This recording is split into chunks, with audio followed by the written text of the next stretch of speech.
Suddenly transported to another world, a young man discovers he has no special skills or cheats, only a young body and a status screen. Eyes watching him from the forest make him desperate, and he wonders how he will survive in that unknown and dangerous place. Mamiya Yudo, a company salesman, heads to work again in the scorching heat. Forced by his boss to wear an uncomfortable suit, he walks through the city complaining about his stubborn superior and regrets not taking the car, even if he had to pay for the fuel himself. Utah works at an exploitative company that survives on its employees' emotional labor. Despite the toxic environment and low pay, he goes along with everything and smiles because he's afraid he won't find another job if he leaves.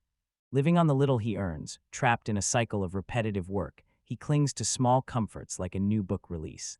Yudo now enjoys reading stories about ordinary people who end up in other worlds and gain overwhelming powers, recalling the fantasy games he used to play and finding comfort in those tales as an escape from reality. He jokes about wanting to be taken to another world too, and then a mysterious voice says it has found him. Utah watches in fear as a strange figure floats near the company building. Confused by what he sees, he thinks it might be a ghost, and the man beside him is also puzzled as they both stand stunned by the unexpected apparition. Darkness suddenly surrounds Yudo as he falls into a void. An unknown voice introduces itself and apologizes for pulling him so abruptly. Confused and frightened, he tries to make sense of what is happening while being pulled away from the reality he knew. A mysterious, godlike figure tells Yudo he will be sent to another world. Stunned, he begins to piece things together and recognizes the typical isekai setup, then, still dazed, tries to figure out if the person with a bun is some kind of god.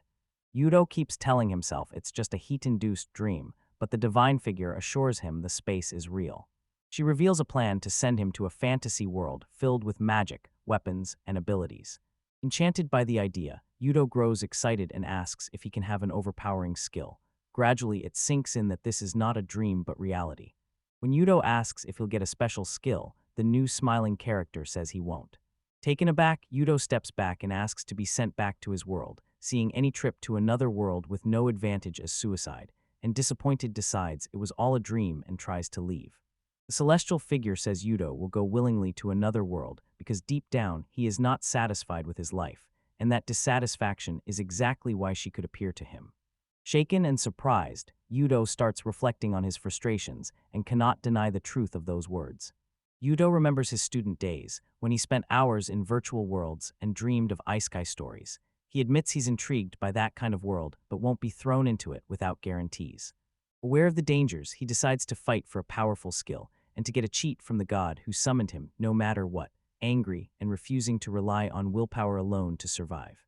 Impatient, Yudo angrily confronts the entity, making clear he has no physical training, no magic, and no fighting skills, and accusing it of wanting him to suffer and die in another world, saying that must be its goal. In desperation, he insists that if sent like that he will certainly die, and refuses to accept it quietly. After persistent pleading and despair, Yudo finally receives a positive answer when the entity agrees to help him. They say it will make him young again. Yudo exaggerates and asks to start over at 0 years old. After debate, they decide on 13, and he also demands some skill or blessing. As a concession, Yudo receives a handmade status screen he can check anytime, and satisfied with the progress, he continues negotiating with determination. Yudo keeps demanding an overpowered skill, yelling that just seeing his status screen is useless. The entity, fed up with the constant complaints, loses patience and expels him without further discussion. Thrown into the new world while still shouting, Yudo realizes that nothing has really changed. The entity simply watches, exhausted, sighing in frustration. Launched toward the new world, Yudo is watched by the entity who smiles enigmatically and says he will be the most blessed existence, but his fate will depend on his choices, whether he awakens and destroys or is destroyed, and she looks forward to seeing which path he takes. Utah wakes up in an unknown forest, cursing the bun-headed god who threw him there. Confused and unprepared, he complains about being thrown into a survival situation despite being only an RPG player with no experience with survival games. Behind a rock, he begins to realize how tough his new reality will be.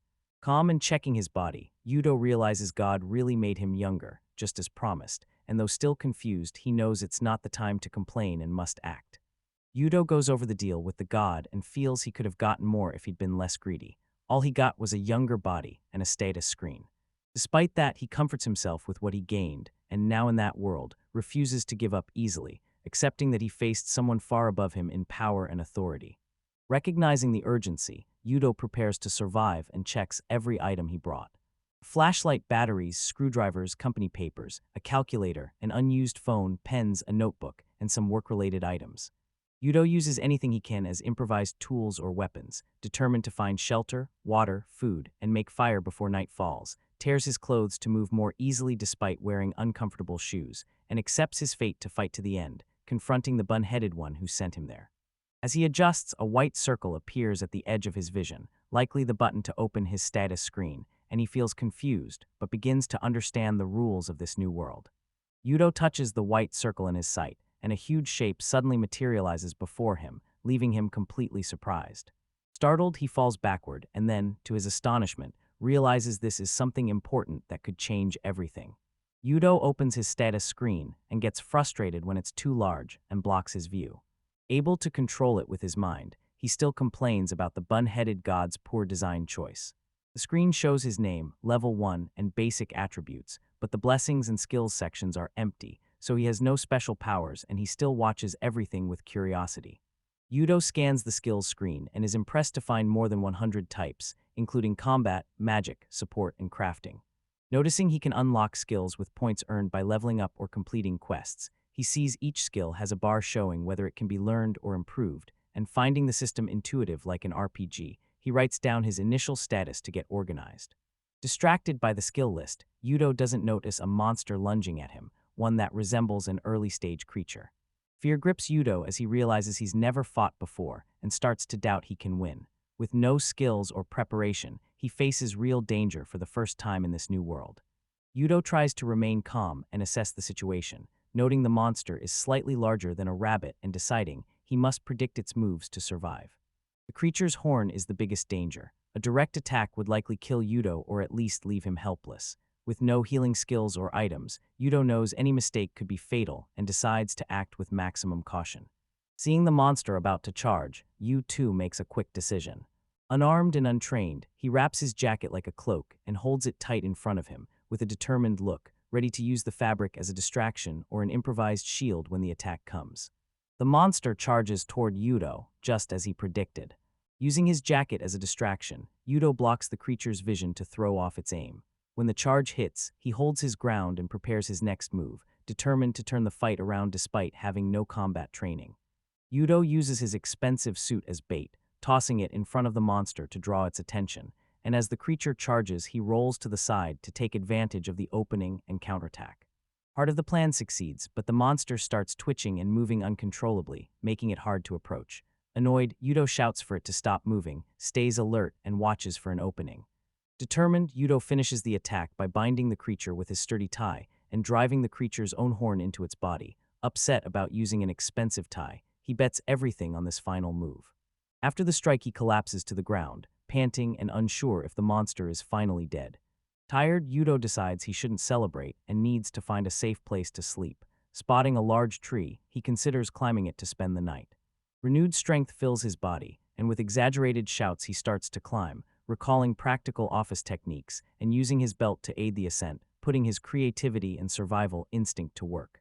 At the top of the tree, Yudo scans the endless forest and realizes he can't find an exit or a city. Sweating and still wounded from the fight, he figures the bun-headed really left him there to die. Remembering that being's comforting words, he faces the harsh truth that he is completely lost but still standing. Despite feeling crushed by despair and the problems ahead, Yudo studies the scene and makes a plan. He spots the sun, a possible plain, and a river beyond the forest and decides to head that way.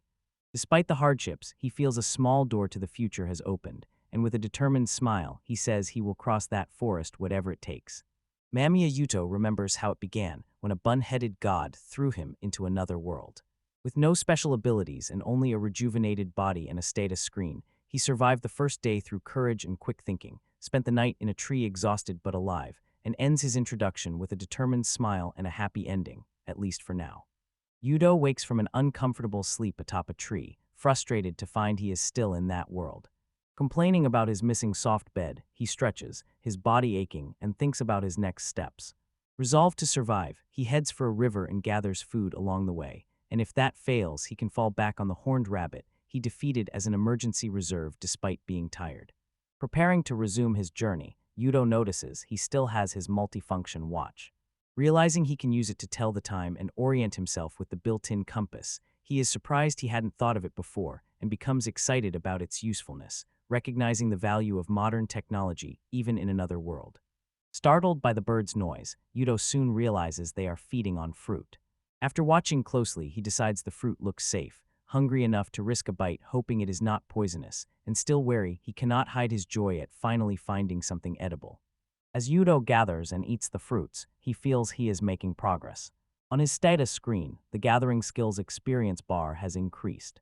This probably came from collecting fruits. Taijutsu improved after fighting the horned rabbit, so he concludes he can level up skills by repeating related actions, a typical game mechanic now active in his new reality.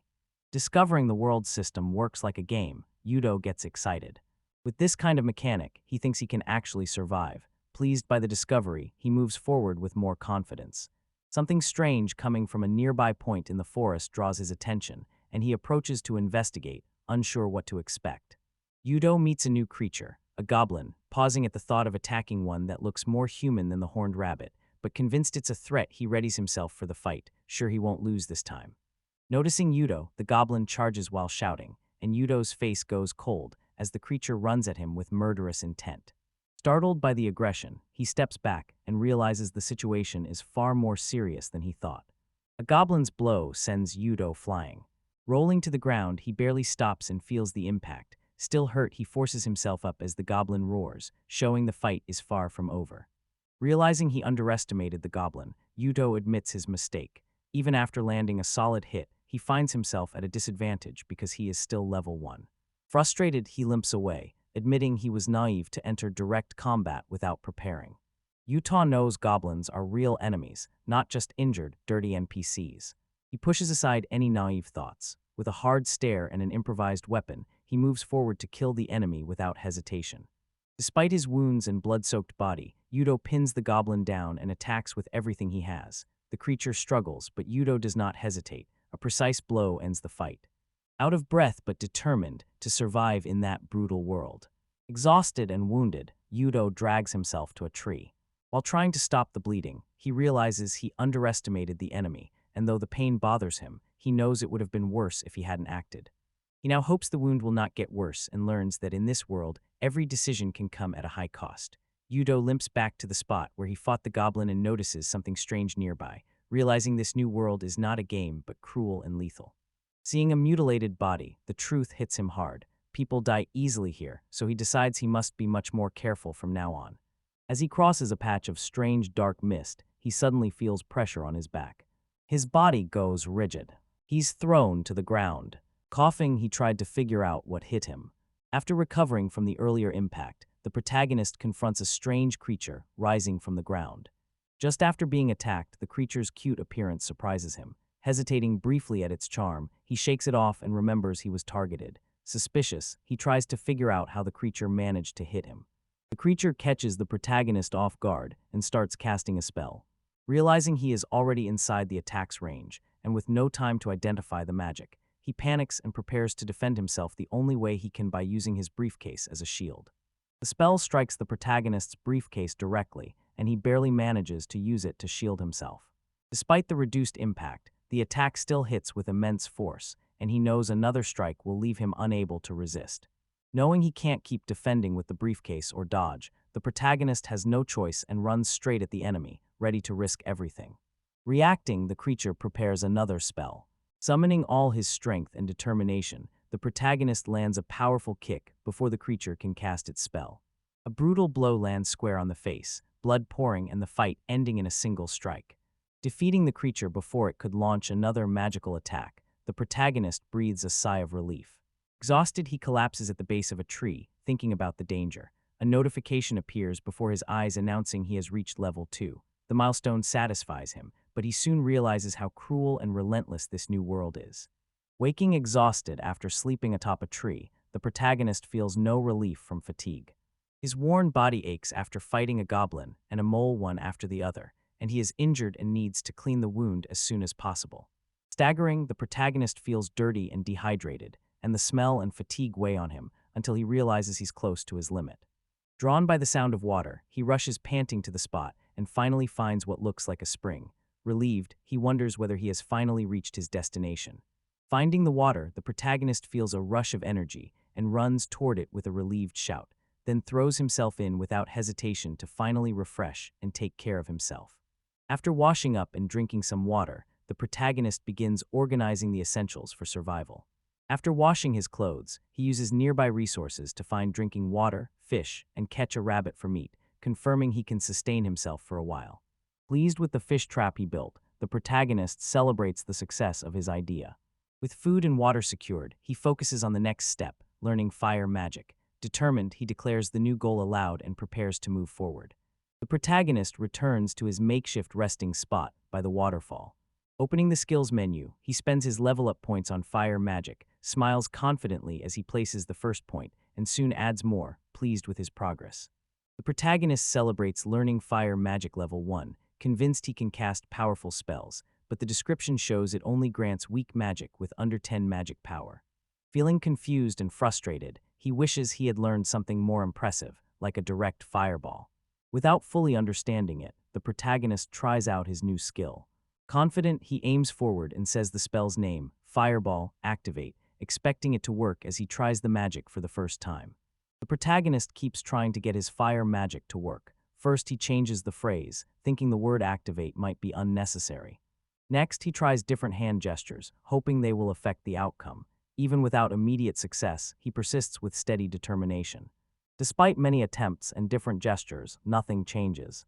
Growing impatient, the protagonist is frustrated after spending 2 precious points on the skill and still cannot use it, demanding an explanation and feeling furious. He takes a deep breath and decides to stay calm, and remembering the mole's magic, he realizes it released a black mist that might be a form of magical power, so he concludes he cannot activate his own magic because he lacks the essential short enchantment skill. He cannot use fire magic without it. Knowing this, he accepts that he will have to say a specific phrase to try to make up for his lack of technique. Determined to try something different, the protagonist recalls how spells are invoked in stories, adopts a solemn stance, makes a dramatic hand gesture, and recites an improvised incantation calling on the fire spirit. With faith and desperation, he shouts the magic name once more, Fireball. Despite saying the incantation with all seriousness and hope, nothing happens. Frustrated, he realizes that changing how he said fireball made no difference. Seething with anger, he yells that it didn't work at all and grows more confused about what he is doing wrong. Running out of options, the protagonist tests everything he can, repeating incantations, pleading with the fire spirit, shouting different command versions, and even copying the mole's casting sound. He pushes on. In the chaos, he invents a fire dance. None of it works, but he stays determined to make the magic happen no matter what. Exhausted and frustrated by so many failed attempts, the protagonist decides to put magic aside for now.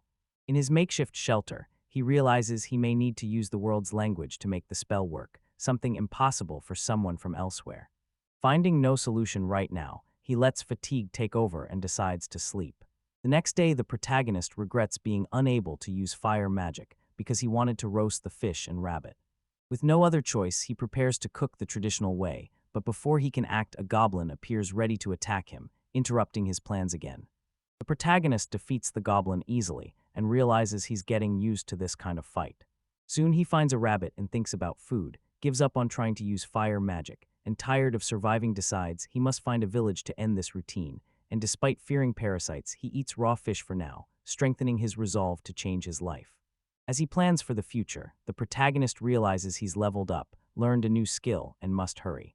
At first, he can't find it in the combat list, but soon finds the technique. Reading the description, he discovers it lets him advance at 30% of his attribute speed for up to 5 meters, and celebrates, feeling he is finally making progress. Eager to use the new skill, the protagonist tries to activate Rush while standing still, but nothing happens. Recalling his earlier trouble with fire magic, he decides to try it while moving. Finally, the technique works, and he dashes, surprised by his speed, succeeding where he failed before.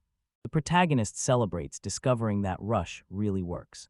The skill drains his mana and can be used without shouting its name, so although it's not very useful now, he sees potential for surprise attacks, but he also notices an odd problem.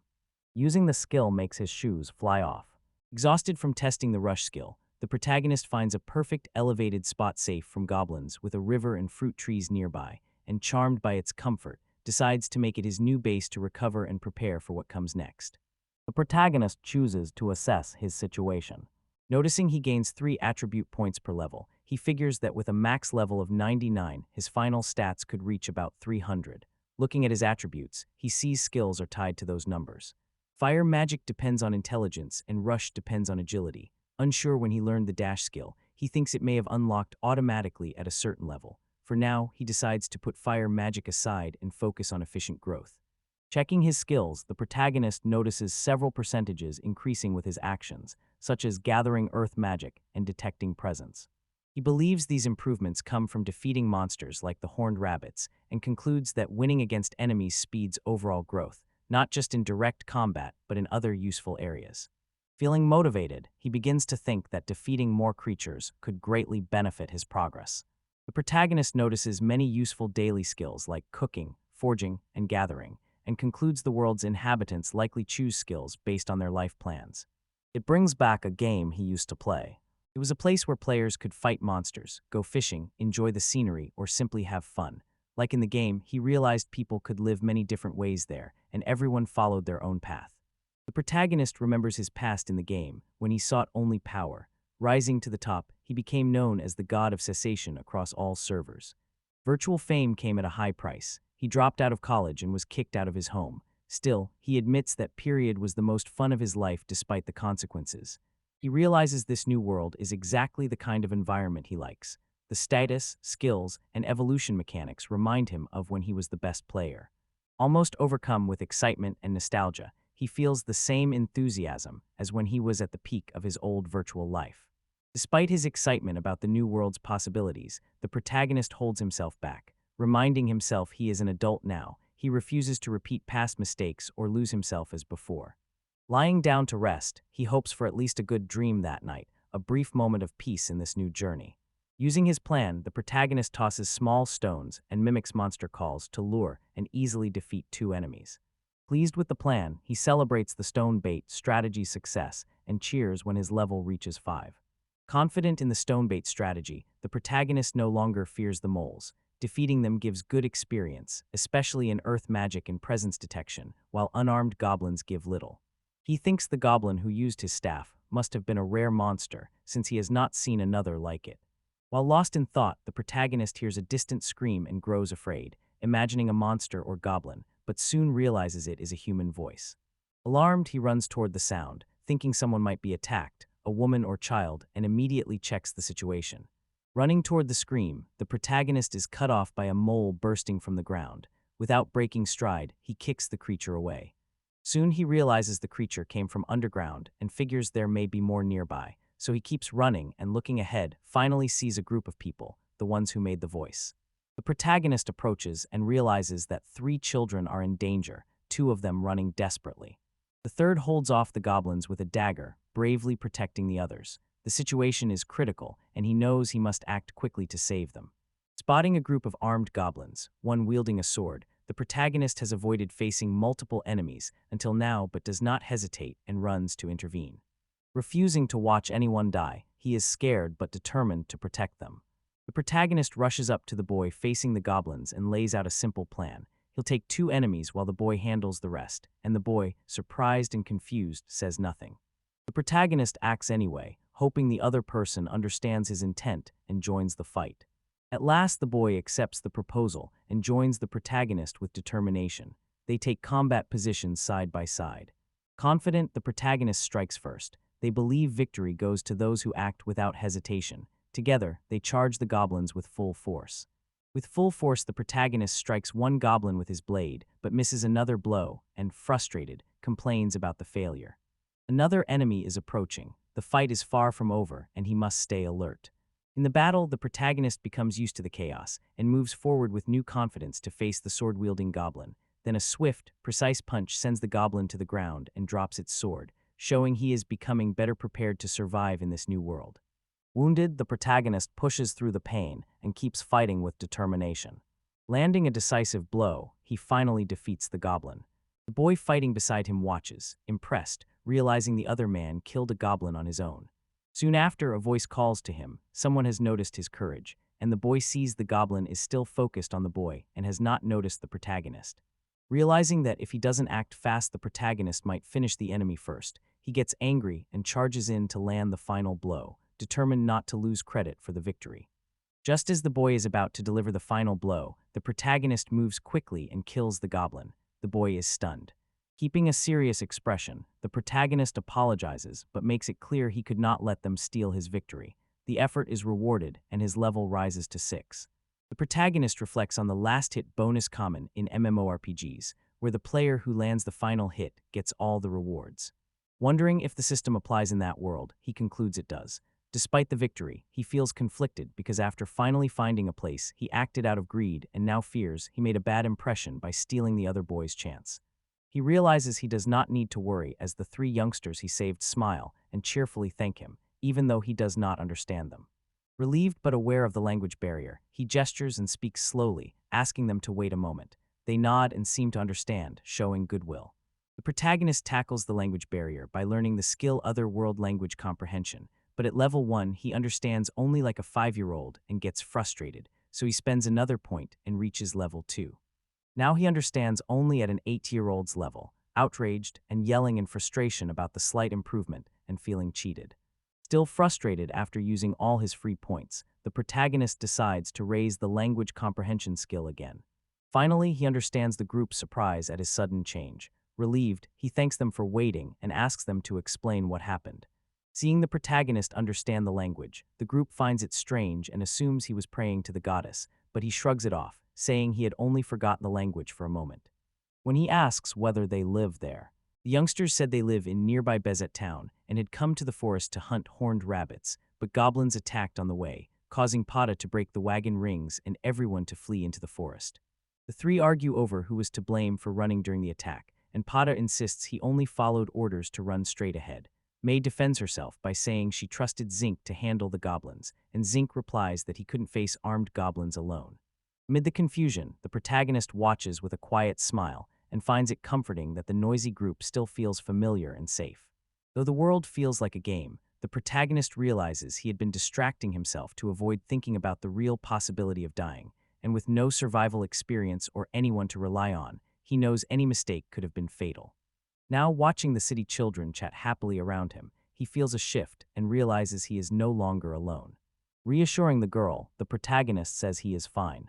She looks worried while he admits he was lost, but is relieved to have found them, then asks if they can get back to Bezart town before sunset, and the spiky-haired boy sizes things up and says it's possible if they hurry. The group assesses the situation. Pada, worn out from carrying a heavy basket, still thinks they can get out of the forest before sunset. The protagonist urges them to leave now and says he can still use his flashlight.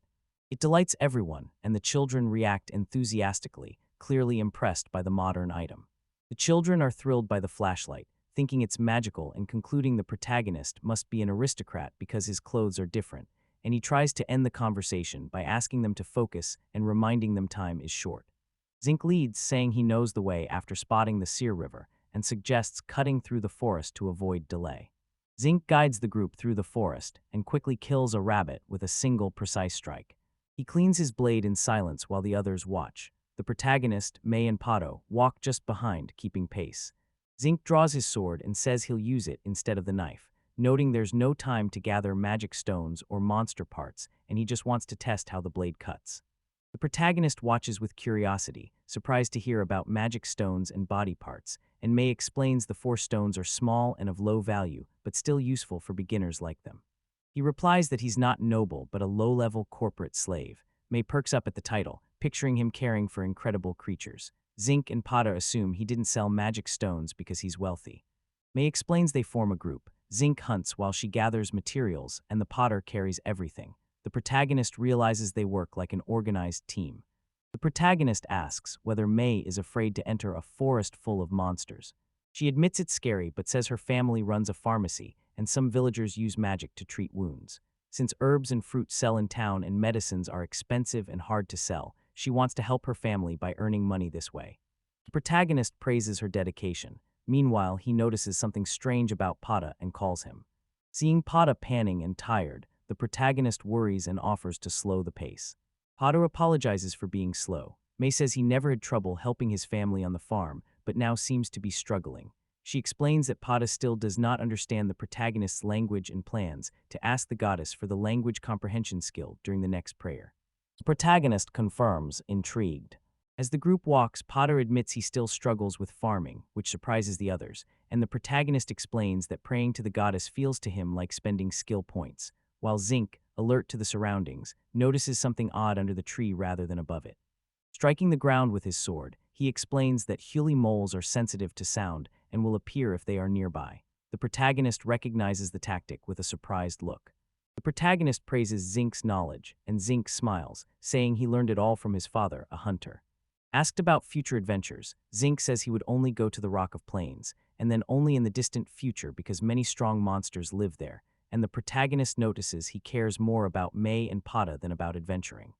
Zinc reveals he lives alone with his mother and must get stronger quickly to support his family.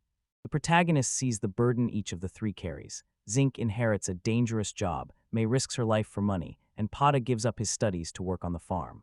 Noting that they are the same age as his current form, yet bear heavy responsibilities, he begins to think being called noble might not be wrong after all. During the walk, Zinc notices nobody has introduced themselves yet and brings it up. Introducing himself as Loki, the name slips out in the heat of the moment. Apologizing for the late introduction, he shows that despite the situation, he is beginning to fit in with the group. Hearing Loki's name, the three youths were stunned and immediately linked it to Demon Lord Loki, a well-known and feared figure in that world.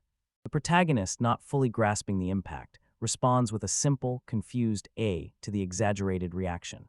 The protagonist remembers that Loki, the name he used without thinking, was actually his avatar's name in the game he was addicted to, called the God of Cessation. Loki stood as the strongest and most widely recognized player. That legendary name now follows him into this new world and could lead to dangerous misunderstandings. Loki decides not to tell anyone he came from another world or reveal the status he received from the bun-headed god. He likes watching his status rise and admits he's obsessed with getting the last hit in battles, even though he didn't deliberately lie about his name, and he feels himself increasingly involved in this new world, often without realizing it. Loki gets excited exploring the new world, full of skills and possibilities, and says he picked the name because it fit, reflecting his enthusiasm and ties to his past as a player. Looking back, he realizes how embarrassing that name sounds, even though it fit his behavior and feelings at the time. Loki freezes when he realizes the misunderstanding, because the others think he is the Demon Lord due to the name he chose. Loki wonders how this happened, while the three say the Demon Lord from the stories fits him perfectly, even the black clothes, so they see him as a Demon Lord rather than a noble, and now he has to deal with the fame he accidentally created. Loki starts to suspect the bun-headed creature brought him to this world to turn him into the Demon Lord. To understand the situation better, he asks what the story of the demonic Loki means. Zinc answers directly, telling the story of how the Demon Lord was subjugated, and the others remember that he used to dress that same Loki way. The world's legend is clear. The Demon Lord rose from the darkness, clad in black, leading the monsters and spreading fear and destruction. To fight him, a hero descended from the light, wielding his sacred sword and bathing the world in a holy glow. The story is well known and celebrated, and Loki realizes that adopting this famous name, even by accident, may have landed him in trouble. Others call it a heroic legend, but to Loki the details fit suspiciously well. He hears about Takuya, the legendary hero who appeared out of nowhere, came from another world, and defeated the Demon King. Others regard him as almost divine, but the name shocks Loki. Takuya was someone Loki knew in the previous world. The coincidence unsettles Loki and makes him more certain this is not an accident. Loki bristles, remembering that the one who summoned him gave skills to others but not to him. Meanwhile, some people were curious about people from another world and dreamed of going to the capital to meet someone like that. Zinc quickly dampens her enthusiasm, reminding her they can barely afford it. Loki starts to suspect he's not the only one who came from another world. Loki spots a mole ahead and warns the group. Zinc rushes forward to confront one, while Loki handles another on the right, and May and Pada quickly hide. Amid the action, Loki feels a strange satisfaction, as if this were exactly what he expected from the new world. Loki remembers playing alone and focusing only on efficiency, but now sees a united group where everyone plays their role and shares rewards happily. As he watches Zinc, May, and Pada, he wonders what the future holds in this new world and senses he might find something beyond numbers, real friendship. After a long struggle, the group finally emerges from the forest unharmed.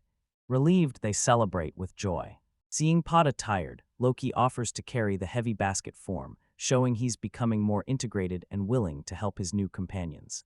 At last, Loki and the others spot Bizarre Town on the horizon, as the sunset signals the end of a long journey. May smiles warmly and thanks him for coming with them. Seeing the town gate, Zink, May, and Pada run eagerly to the guard while Loki watches, impressed by their speed. The guard recognizes them and scolds them for being out so late. Loki steps forward, curious about the reception, and the group reunites with relief and joy. The guard thanks Loki for rescuing the three youths. Loki downplays the situation, saying they only helped each other in the forest. The conversation turns to the goblin's sword. Zink confirms it looked new and well cared for, which raises suspicion. The guard examines the blade and is surprised by its condition and quality. The guard officially welcomes Loki to Bezart and invites him in as the children's hero and savior. Beyond the gates, a busy, welcoming town greets him, starting his journey in an unfamiliar world. Loki offers the sword back to Zink, saying it is too large for him to use and that, since Zink was also saved, it would be unfair to keep it, but Zink says he can't use it either, creating a small impasse between them.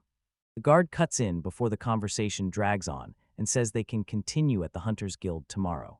Loki says goodbye, everyone thanks him, and they reaffirm he was their savior, though some still think he might be an aristocrat or even a demon lord. The guard asked Loki to go with him to the guild the next day to report the goblin with a sword. With everything settled, the group breaks up cheerfully and walks through the town while Loki watches with a slight smile. Loki realizes he only got skills from the mole he took down alone, confirming the final hit grants experience. Realizing that relying on others could limit his growth, he decides that although he enjoyed the group, he must give up the idea of making friends to become stronger. Loki finally arrives in town and decides to change his gear, but though he considered forming a group, he remembers he can't ask others to save the final hits for him. The town is bustling, and as he watches, he realizes that more than anything he really wants meat. Loki tries to buy food at a stall and is surprised when the price is in a currency he doesn't recognize, Biki. Short on cash and unfamiliar with the local currency, he swallows his pride and calls his friends, desperately asking to borrow money despite being 32. Waking up confused in an unfamiliar place, the protagonist is surrounded by branches. Voices reach him and he wonders about the noise before realizing he's high in a tree, confused and surprised to see people looking up from below and knowing he caused a commotion, while the group watches, relieved he's alive, and he still tries to make sense of the clearly complicated night before. After escaping the forest, the protagonist leaves the others and tries to adapt to the new environment, but without the local currency, he cannot find decent food or a place to sleep. He ends up sleeping outside and, remembering he's in a game world, accepts the hardships. A girl in town recognizes him and runs over, saying she had been looking for him. When he reunites with the girl, she teases him for having slept in a tree, says she would have given him shelter if he'd asked, and he admits he only realized he was out of money after they separated. Excited, she pulls him along, telling him they're going to the Hunters Guild, where the others are probably already waiting. Arriving at the Hunters Guild, the protagonist is struck by its size and bustle and sees a hall full of people, busy tables, and food being served. He notices the famous mission board and understands the papers he saw earlier were quest requests. Rejoining the group, they say they arrived earlier and have already eaten, and he apologizes while trying not to be distracted by the appetizing dishes around him. Hungry after days without proper food, the protagonist begs for a piece of meat and promises to repay the favor, and the first bite leaves him ecstatic about the taste. The juiciness and seasoning make him emotional, and he considers it the perfect meal for a fantasy world, so satisfied that he is surprised by his own voice and does not recognize it after his exaggerated reaction. While still enjoying his meal, the protagonist is called by name by an elegant woman who mentions the rough situation they faced yesterday and says the guildmaster wants to see him, and startled he asks whether she is from the guild and grows nervous about the summons. To seem confident, he accepts the request and follows her thoughts on why she called. Led into a room, the protagonist finally meets the master of the Bezart Hunters Guild.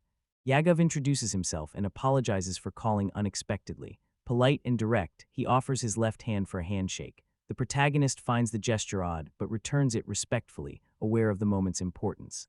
Loki introduces himself and shakes the hand of Yagov, the guildmaster. Sitting facing him, he feels uneasy when Amanda unexpectedly moves to his side.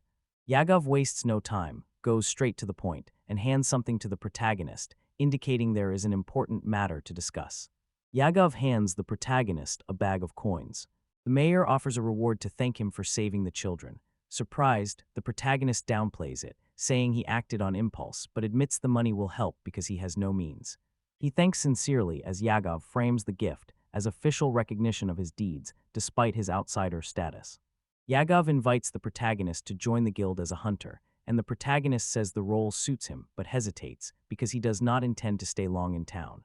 Yagov explains that the Hunters Guild is an independent, nationally recognized organization and that registration there is valid in other countries, and the protagonist, impressed by his direct, respectful manner, begins to seriously consider the proposal.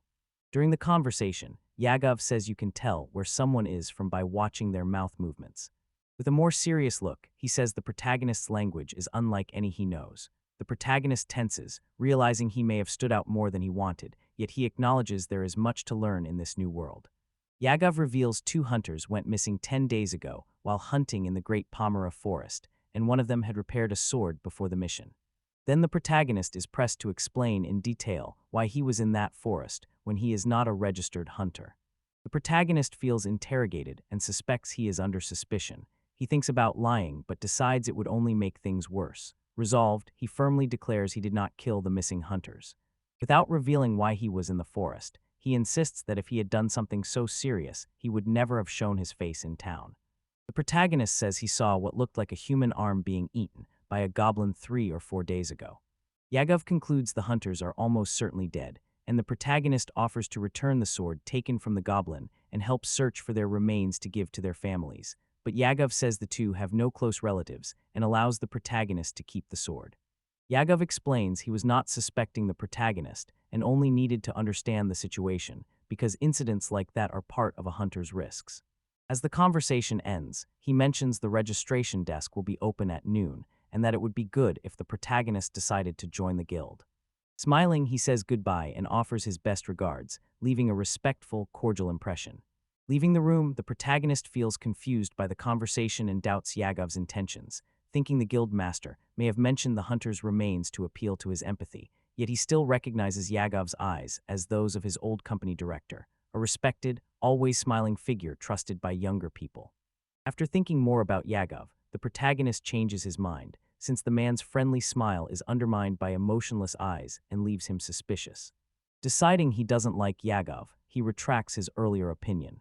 Inside the room, Amanda notes the boy is unusually perceptive for his age, and Yagov suspects he may be connected to a mysterious group called Those Four, but remains unsure. Amanda tells the master the protagonist used strange items, shoes, a watch, and glasses with shapes never seen before like lost artifacts found 4 years ago that were classified as second-class secret relics. She notes his watch was working, which raises concern, and Yagov reasons that if the protagonist had found the items in the forest, he would have hidden them, or at least said where they came from, but he acted as if they had always been his, which makes him more suspicious. Yagov warns Amanda to be careful not to cross the line because the man is cunning, tells her to watch all the boys and keep him informed, then looks out over the town, and finding the protagonist mysterious for taking the name of a demon king, feels he must quickly uncover the young man's true purpose. Despite his doubts, Yagov still hopes Loki will help the town that has been stagnant for some time, and with a steady look he says, "Please be good to us, Loki." Reflecting on his situation, the protagonist concludes joining the Hunters Guild may be necessary to survive in that world. Despite being treated with suspicion and not trusting the guild leader, he believes he can do well there. With that in mind, he returns to the main hall and is warmly welcomed by the others. They decide he will become part of the new environment. Returning to the group excited, the protagonist shows a large pile of coins he got as a reward from the mayor and proudly says he had that money from the start. The others are shocked by the amount and impressed by money's power. He explains it was a thank you for saving the children, even though he wasn't fully aware of how important his actions were. The protagonist mentions penalties on emergency missions, but the others say those are rare, and one girl adds that if it had been a real emergency mission, they would have been paid more. The blonde man explains the guild had no time to formalize anything, so the payment was just a thank you for the help, and he adds hunters are meant to help, not to be rewarded. Yet despite the light mood, the protagonist uses the money to treat the group to meet skewers while still finding the guild leader somewhat suspicious. At the guild registration desk, the protagonist meets Amanda, the receptionist who says she is third in command, and is pleased the protagonist remembered her name. Seeing her influence, the protagonist thinks pleasing her could help later and excitedly asks how to register, while she, a little impatient, says she only needs his name and age. Facing the registration form, the protagonist hesitates briefly, knowing that writing the name low-key will officially make that his identity and leave him no way back. He gathers his courage and starts filling out the form. Amanda asks whether he can write, and he answers hesitantly but decides to keep going. She says the card will be ready soon and starts explaining how the guild works. As they explain the guild, the protagonist learns everyone starts at the lowest rank, G, and when he asks about his own rank, Amanda confirms it will be G. There are 7 ranks from G up to S, with S as the highest. Hunters can usually only accept missions that match their rank, but with the guildmaster's permission, they can take missions 1 rank higher. Since the protagonist already defeated an armed goblin, he will likely get that permission, though he knows he will start with many simple manual labor tasks. The protagonist asks how guild promotions work. Amanda says to rise in rank, you must contribute to the guild and prove your skills. New members start at rank B and must pass a practical exam. To reach rank S, the highest, you must pass an interview with the central guild master. Climbing the ranks requires real effort, she says, and just completing basic missions isn't enough. The protagonist knows the guild rewards merit, so the more effort he puts in, the greater his rewards. He is excited because this is very different from the exploitative environment he worked in before. Knowing he'll risk his life as a hunter, he faces the new world's reality with determination and soon receives his official registration card. The protagonist gets his official guild card and is registered as a new hunter. Amanda says she looks forward to his accomplishments and offers help with any questions. She said the master ordered her to look after him because he's new in town, which surprises him and makes him feel more welcome here. Curious, the protagonist asks for tips on good hunting spots. Amanda recommends the first layer of the Great Pomera Forest for beginners because it is rarely visited, and the Raqqa Plains and Lulu Forest for players who want to rank up faster. The protagonist is intrigued to learn that parts of the forest are mysterious and unknown even to locals, and Amanda says only weak monsters like horned rabbits and goblins appear in the shallow areas, but there is much more deeper inside. Amanda continues explaining the Great Pomera Forest. The first layer is good for beginners, but has troublesome creatures called hollows that make people avoid it. It takes about 60 days to reach the second layer. From the third layer onward, monster strength is standardized by level. The forest covers a quarter of the continent, and until today only the Birdman tribe has reached the 5th layer, leaving the protagonist impressed by its grandeur and mysteries. The protagonist likens the Great Pomera Forest to a game's final dungeon hidden near the starting village. Excited, he keeps asking if low-rank hunters can beat higher-rank monsters. Amanda replies that even if they win, they won't get mission rewards unless they officially accept the quest. He thanks her, notices she's annoyed, and she tells him he suddenly became too cute. When he says he doesn't mind a smaller reward as long as there's no penalty, Amanda's interest is piqued, and she suspects his motives, so she asks directly if he plans to explore the deeper layers of the Great Pomera Forest. He pretends it's just a distant goal, but his expression gives him away, and Amanda stresses recklessness isn't welcome among hunters, and the guild offers no benefits to those who irresponsibly exceed their level, yet she lets him move on to the next question. After several questions, Amanda tells the protagonist he can find more information in the guild's document room. He is surprised and excited to see books there, but she warns him with a sinister smile that the books are extremely valuable and that tearing one could leave him enslaved forever. Frightened but thankful, he promises to be careful. Outside the guild, the protagonist breathes a sigh of relief at not damaging any records, now aware that paper is valuable in that world, and reflecting on the risk he would have faced if he'd torn something by mistake. Shortly after, a colleague calls, greets him warmly, and asks whether he has finished registering. The protagonist smiles and confirms, happy to be officially part of the team. After the group sells the collected materials, they agree to split the money evenly, from 5 to 500 biki each. A colleague suggests selling the sword and invites the protagonist to join. With no plans, he agrees and says he also wants to visit the weapon shop. Excited, they walk through the city streets, chatting as they head to the place. At the weapon shop, the protagonist haggles over the sword's price, asks for 80,000 biki, and explains it was hard to get and the value will be split among 4 people. The blacksmith stands firm, offering only 50,000, insists he needs to make a profit and can't pay much for a used sword, and offers 40,000 beek for the group to split. Suspicious, the protagonist asks whether the blacksmith will resell the sword at the market, and the man's confirmation sparks an idea. The protagonist presses the blacksmith to raise his offer to 60,000 biki, saying the sword's market value is 100,000 biki and the merchant could still profit, but the blacksmith insists he cannot pay more until he sells the weapon. The protagonist reveals he knows the sword's origin, saying it was bought at that same shop just 10 days earlier, and that, although used, the weapon is high quality and even the guards speak well of it. The conversation starts to turn in his favor. Confident, the protagonist offers 72,000 biki for the sword and says that if the seller refuses, he will give the weapon to another friend. Under pressure, the blacksmith gives in and accepts the offer. Exhausted from the negotiation, the protagonist celebrates his victory. The merchant says the price should have been stated from the start, and shortly after the protagonist raises another issue about a knife, showing he does not intend to stop. The protagonist finally gets his starting equipment, 2 sets of simple clothes for 3,000 biki, boots for 40,000, and a web. He paid $50,000 after a good discount. Satisfied with the purchases and fair prices, he promised not to bargain next time but only at that shop. Now equipped like a true commoner, he feels ready to start his new journey. With a bed secured for 3,000 biki per night, the protagonist relaxes, pleased with his progress. Watching the surroundings, he learns details of local daily life, like the bell marking the hours, magic stones burned for fuel, and paper so rare people use wooden boards instead. And excited by his discoveries, he looks forward to what comes next and decides to leave and continue his journey. The protagonist returns to the guild to confirm the special permission he received to undertake an F-rank mission, and Amanda compliments his appearance, saying he looks new and handsome. She quickly shifts her tone and firmly tells him he's still a novice and must form a group before leaving, and surprised by the change he promises to do his best. Ignoring Amanda's advice, the protagonist goes alone. Aware a group would make things easier, he focuses on making money quickly and keeping all the rewards. Confident he can explore Pomera Forest alone, he sets off without forming a team.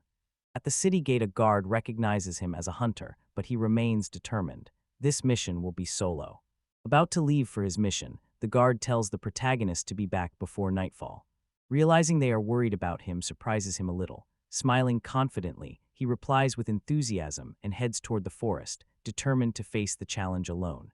On the first layer of the Great Pomera Forest, the protagonist begins exploring, weighs the rewards of hunting horned rabbits versus goblins, and being alone, chooses to farm magic stones because they are light and easy to carry.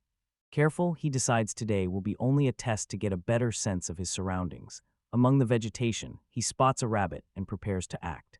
Spotting a horned rabbit, the protagonist attacks. His level increase lets him follow the creature's movements more clearly, and when he tests a new strike, he lands it precisely. Surprised by his strength, he realizes the status blessing made him much stronger than he imagined, and even as an ordinary person, he now feels able to face the world's challenges. The protagonist faces a goblin and attacks confidently, knowing his current state is enough to handle this type of enemy easily. The battle fills him with excitement and intense joy, like a game character leveling up after a long grind, and for him it was the most fun moment of all. Buoyed by his victory, the protagonist continues hunting, but after an hour he finds himself exhausted, dirty, and emotionally shaken. Sitting in the forest with an enemy's body beside him, he struggles to hold back tears as the world's harsh reality settles in, and his initial excitement turns to exhaustion and unease at the violence he endured. The protagonist starts dismantling a monster's body to collect materials, but the smell, texture, and grotesque appearance quickly make him nauseous. He realizes he had only seen this in school science videos, and that in real life it is much harder and more traumatic, and without the necessary skills, he makes things worse and struggles with the brutality of the scene. At last, exhausted and dirty, the protagonist finds the magic stone inside the goblin and holds it with shaking hands. Amazed it took him so long to handle one enemy, he now has only the goblin's hand left to cut off as proof of subjugation, and sickened, he pushes the blade into the joint to finish the task, shaken by the harsh reality he faces. Bloodied and exhausted, the protagonist stares at his dirty hands and realizes how much he'd underestimated hunting alone. Recalling Amanda's warnings, he regrets ignoring them and feels the weight of reality, goes to a river to wash while thinking he never considered the practical costs of battle, and the illusion that he could manage alone begins to crumble against the harshness of the real world. Exhausted and bloodied, the protagonist reaches his limit, realizing he underestimated how risky fighting alone would be and frustrated that he thought it would be easy. But the brutal reality does not stop him, and he wipes the blood from his hand so he won't drop the knife, forces himself onward, and with renewed resolve tells himself he will reach his goal today no matter what. Back at the guild, the protagonist hands over the loot from the hunt. Amanda is impressed by how much he collected and praises him, especially for taking down an armed goblin. Covered in dirt and dried blood, he prompts her to comment on his condition. Embarrassed, he tries to hide his discomfort and looks visibly exhausted from the ordeal. Back from the mission, he asks what equipment beginners really need and is scolded for going out alone with only a weapon and a basket, no water and no explanation. They send him straight to wash his hands. Now cleaned up, he shrugs off the scolding. After all, his young body makes him look like a boy being scolded. Deeply shaken by the hunt's gruesome scenes, the protagonist completely loses his appetite while the attendant offers juicy meat skewers, but he can only picture the dead goblin. He asks only for water and pleads that it be very cold as he tries to recover mentally from the exhausting, traumatic day. Staring at his glass of iced water, the protagonist goes quiet, trying to calm himself. An employee notices and asks if something is bothering him. He denies it, hiding the weight of what he experienced. In the busy hall, surrounded by others, he feels isolated and lost in his own thoughts. Looking around, the protagonist spots a man with glasses and begins to think, even though he is in another world. The city looks modern and has items that remind him of Earth, like lamps and utensils. He sees that, even without being a history expert, it's logical that this world developed different technologies. Resting, the protagonist thinks about how transmigrators like him shaped this world with Earth's knowledge, but he decides to leave major changes to others and focus on the tasks before him. After drinking and praising the water, he hands over the hunting items for processing, drawing the guild staff's attention. Guild staff are impressed by the protagonist's skill in extracting the magic stone on his first try. They agree that if he keeps working hard it will benefit everyone, and unaware of this, he is already focused on his next goal, gathering 550,000 biki to buy a short sword. The protagonist studies 3 hunting areas, starting with the first layer of Pomera Forest, which he already knows and where he faces horned rabbits, goblins, and moles, while Raka Plains is still doable at his level, but has wind magic praying mantises and poisonous rats, and although it is recommended for rank F, he plans to work out strategies before trying. Luluve Forest is far more dangerous, with spiders that spit 50 Samson sticky threads, wolf packs, and giant orcs. The area requires rank E, and he admits he is not yet strong enough to handle those monsters. Loki studies the monsters around Bezart City and finds that, aside from the hard work of dismembering enemies, hunting in Pomera is fairly straightforward for him, and his main dilemma is choosing when to change hunting areas, since the carefree exploration of games does not apply in real life. Loki picks up the collected materials, earns 48,500 biki for a half-day hunt. Impressed by the payout, he asks whether material quality affects the reward, and the evaluator confirms it does, explaining there are 5 value levels from E to A, and the rabbits Loki brought were all level B. Loki asks for advice on preserving the hunted materials more effectively, but is warned not to overdo it and to rest. Despite Amanda's concern, he remains determined.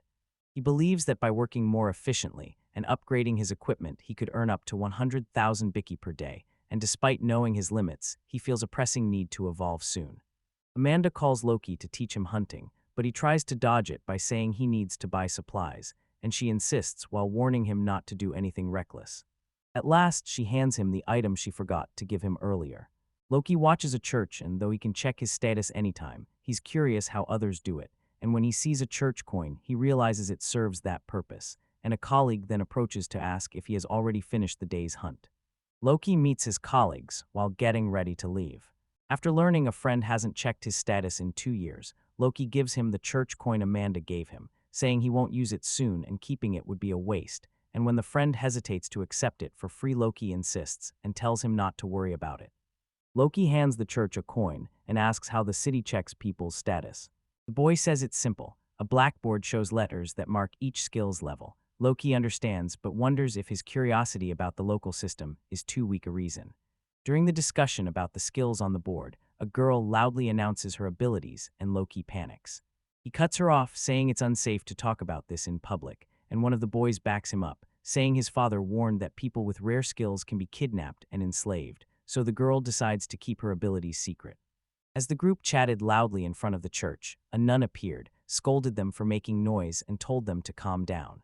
Afterwards, she introduces herself more calmly and seems curious about the new boy. They introduce Loki as a new hunter, and the others explain they were just talking about how to check status.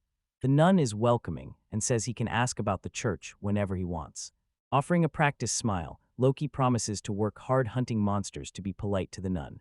The nun praises his manners and says he has a promising future.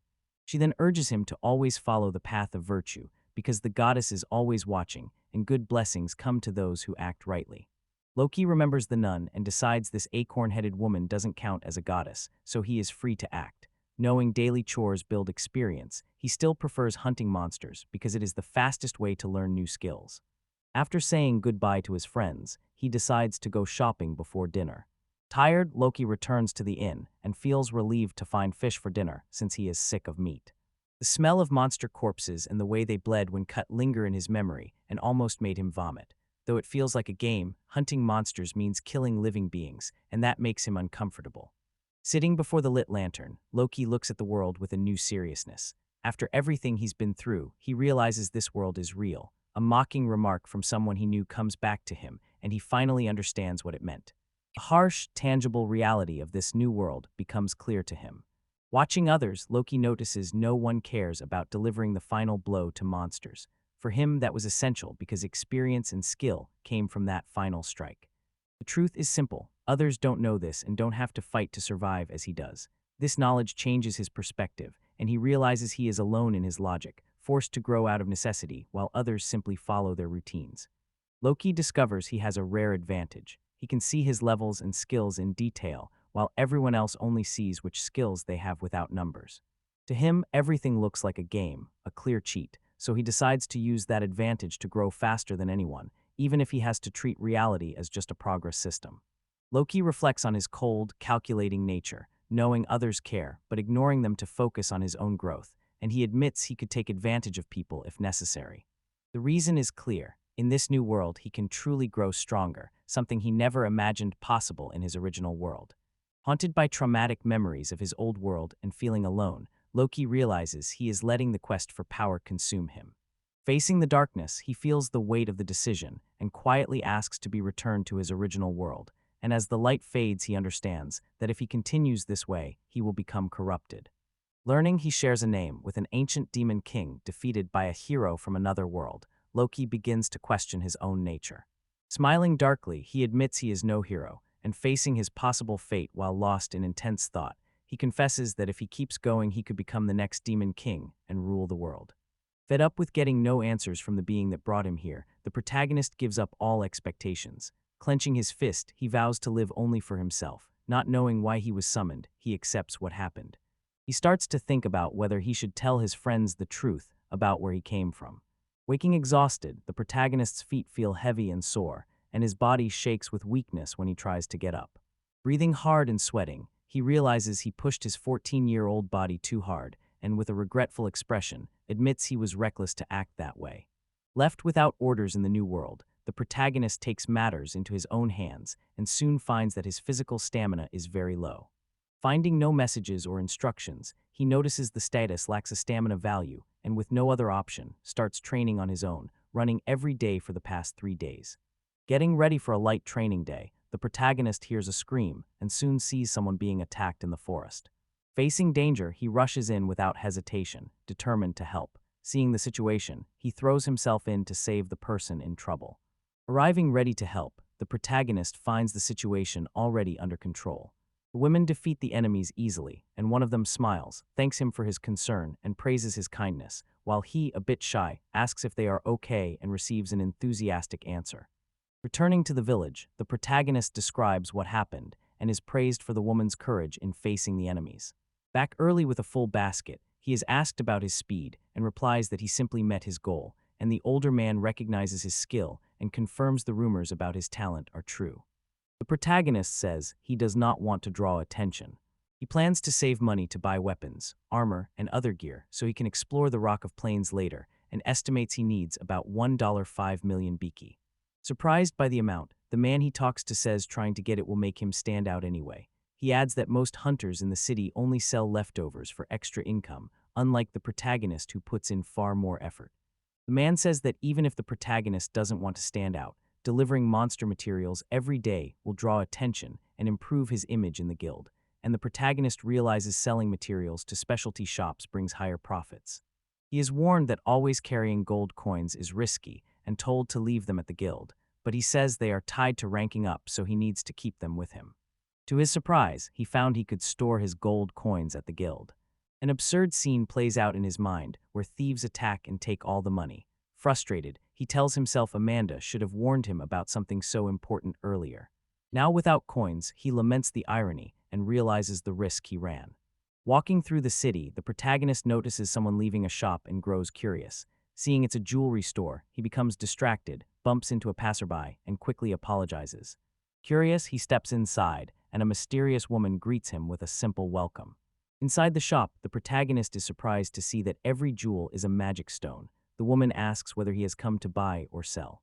He doesn't know much about the subject, so he accepts her offer to explain and tries to learn what the items are worth and how to use them. The woman begins to explain the magic stones, saying each color represents a different attribute. Black represents no attribute, red represents fire, and other colors represent other attributes.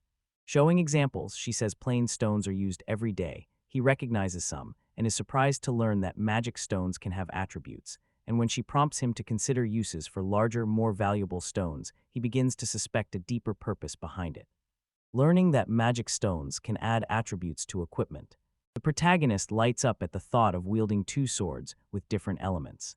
Excitement fills him as he imagines the combat potential. The woman reminds him stones are still too expensive for a beginner with only a knife. One of the men mentions a shop in the bazaar that specializes in enchantments. Smiling, the woman acknowledges he imagined exactly that. Shocked, the protagonist sees a small magic stone priced at 50,000 biki, far higher than he expected. Explaining that earth stones are cheap because they're only used for construction, the seller says fire and ice stones are more in demand, tells him to come back when he has enough money and teases him as future hunter, and he accepts the explanation though he's a little frustrated. Weary from walking, the protagonist thinks about how much he needs to save to buy his basic equipment. He has also discovered weapons with magical properties, and though overwhelmed by the options, he grows excited imagining how to use them in combat. Imagining powerful combinations of magic and weapons, he sighs softly and decides it's time for dinner. A strong smell hits the protagonist, and he stops immediately, stunned, recognizing the scent and rushing to its source, where a lush, culturally rich scene greets him, and he confirms with excitement that this is exactly the place he imagined. The protagonist walks into the restaurant excited, eyes sparkling, and confirms he knows curry. An elegant, theatrical chef explains his menu is exclusive and offers only curry, a highly spiced dish priced at 9,000 BK per portion, and before the protagonist sits, the chef challenges him, asking if he truly has the determination to try something so intense. Despite the high price, the protagonist couldn't resist and begged for a portion, determined to pay. The moment the dish arrived, he was moved by the unmistakable smell and look of curry. His eyes shone and his heart was satisfied as he knew without doubt it was curry. The chef smiled, pleased by his reaction. The protagonist ate the curry with nostalgia, remembering how he used to have it for lunch at work. An explosive burst of spice soon overwhelmed him, burning so hot it hurt. Even so, through tears and sweat, he discovered a delicious flavor under the heat and kept eating, enchanted by the taste. Sweating and flushed, the protagonist couldn't stop eating, delighted by the flavor as he devoured each portion, and when he finished, he thanked them for the meal with a big smile, happy and satisfied. Leaving the restaurant, he felt refreshed and warm. The price was 9,000 biki per dish, and he thought about it as he tried to save 5 million. He walked on satisfied and without regret, thinking the delicious experience had been worth it, and the familiar taste made him suspect there might be others here who also came from Earth. The protagonist happily remembered the curry he had just eaten as a superb, richly spiced dish, but admitted it was too expensive so he would save it as an occasional reward, and looking back felt lucky this time, while promising to be more careful about entering random stores. He visited a new shop and was warmly welcomed by a couple. The woman introduced herself as Mace's mother and thanked him for taking care of her daughter, and the man said he was the father. The protagonist soon recognized them, realized he'd seen them before, and deduced the place was a pharmacy because Mace's parents worked with herbs and were often in the forest. Mrs. appeared suddenly, shouted with excitement when he saw the protagonist, and invited him to play by the river the next day. She said it would be fun, with nice water and even a chance to fish, and that she would invite other friends, then ran off without giving me time to respond. Her mother apologized, saying she always acted that way, while the protagonist, a little dazed, said it felt like being caught in a storm. Although he wanted to hunt, the protagonist agreed to go with Mise and her friends to the river, thinking he seemed trustworthy to others because he had helped them before. Although he could see his own status, he said he was not invincible and believed Zinc was much stronger and more reliable, but Mice's parents still thanked him and trusted the group's safety with him around. Mace's mother handed the protagonist a bottle of special medicine. She explained it relieves muscle pain and eases fatigue, ideal for someone who runs every day like him. Surprised, he asked the price, but she refused any payment, saying it was a thank you for saving her daughter from goblins. The protagonist insisted on paying for the medicine, but Mace's mother firmly refused, saying it was just a leftover bottle and she wouldn't accept a large sum for it. He saw her expression change and began to suspect she had only given it as a placebo. He quickly reconsidered, thinking that if even the curry was expensive, the medicine probably used precious herbs too, so he expected the remedy to be effective. The protagonist thanked them for the medicines, said if they worked well he would return to buy more, and asked for a medicine for stomach pain. Two figures noticed him as he left the pharmacy, recognized him, and he looked ready to join his friends for the next event. Excited, the group gathered for the river trip, Mesa full of energy leading the way, while Loki said he had bought the cheapest fishing rod, but it should work. Zinc told them to put the items in Pata's basket and warned that he and Loki would scout the area as a precaution during the journey. As they moved, the protagonist wondered how long it would take to reach the destination. The protagonist asked how long to reach the river and was surprised to learn the walk would take about 2 hours. Walking with the group, he noticed how wild the landscape was.